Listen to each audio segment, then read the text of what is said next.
Chapter 2. The Butler, Repairing. Sebastian stood in front of the large mansion as the sun began to rise. The orange glow of the sky beamed through the blackened wreckage that had once been walls and shimmered on the remaining panes of glass in the windows.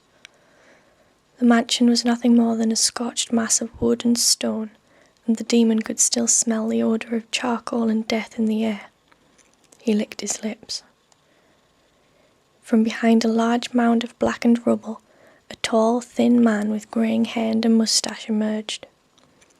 His smart attire was tattered and singed in places, but he looked unharmed as he swept feebly at the mess. Sebastian strode towards the man, his long coat bellowing out behind him, and his muscles tensed, prepared to kill the stranger if he turned out to be an enemy of his new master. The man stopped sweeping and looked towards Sebastian. His eyes drifted to Ciel, who had fallen back into unconsciousness, and he dropped the battered broom he had been holding. Sebastian stopped in front of him and narrowed his eyes as he spoke. "Who are you?"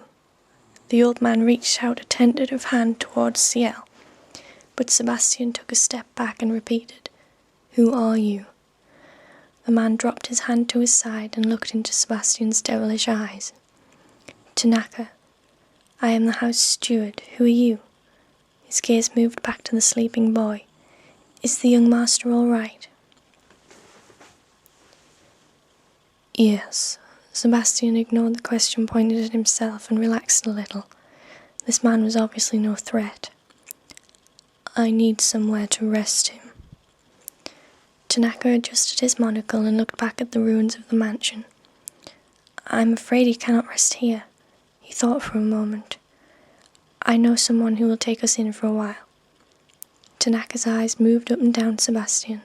The demon's feet were bare and the long black coat that he wore was flapping in the morning breeze. His long fingers that were wrapped around Ciel sported black nails, and the mark of the covenant stood out against his pale skin. Tanaka knocked twice on the crumbling wooden door and it slowly creaked open. A foul stench seeped out and Sebastian scrunched his nose up as it settled over him. He didn't know why Tanaka would think this would be a good place to stay. To Sebastian it seemed like quite the opposite, although the darkness and general eeriness of the place did suit the demon's tastes. They stepped inside the dark room and Sebastian immediately felt uneasy. Coffins lined the walls and glass jars filled with various organs and God knows what was scattered everywhere.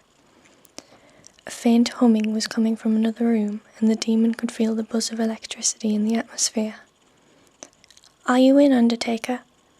Tanaka moved to a curtain that covered a doorway to the right and peered behind it. He turned back to Sebastian and shrugged. "I don't think he's here." Without warning, Sebastian kicked a loose stone by his foot and sent it flying into one of the coffins on the far wall. The coffin swung open, revealing a thin man with long grey hair and a broad smile. The Undertaker stepped out of his makeshift bed and pointed a long, thin finger towards Sebastian. "What do we have here?" Something about this man felt strange to Sebastian, not quite right, and he instinctively took a step backwards. "We need somewhere to rest the young master for a while," Tanaka said. The Undertaker tilted his head as he looked at Ciel and waved his hand in the air. "Very well, I will do it for free, only this once." Sebastian gently laid Ciel in one of the open coffins. He looked like a victim of a childhood disease. The demon then turned towards the door and began to leave. As he curled his fingers around the door handle, Tanaka spoke up. "Where are you going?" Sebastian held back the urge to simply shut the old man up by breaking his neck, and instead turned and looked at him. "I'm going to repair the mansion." Repair? You're going to repair it?" Tanaka's mouth hung open, and his eyes opened so wide that his monocle dropped from his face. "Yes," was Sebastian's reply. He left without another word, his long coat swishing behind him as he slammed the door shut. "What an interesting fellow," whispered the Undertaker. It was almost midnight when the door to the Undertaker's parlour creaked open. Sebastian walked in slowly. Tanaka looked at him and saw that his eyes seemed to be burning in the dim light, and his coat was covered in ash. His feet remained bare, but not one scratch marked them. "We can go back now, if you wish." Sebastian smiled inwardly as Tanaka gasped. Before Tanaka could respond, CL sat up in the coffin that had been made into his bed and looked around groggily. He automatically held his hand over his right eye and looked at Sebastian with his left. Tanaka clasped his hands together and smiled.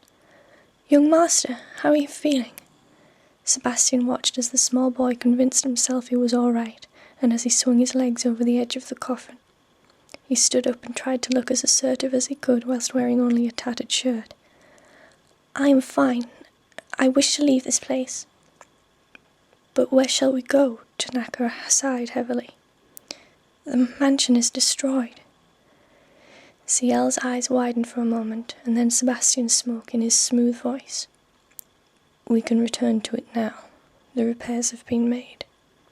Both CL and Tanaka stared wide-eyed at the demon, but he simply smiled in response. CL smirked a little. "Very well, let's go."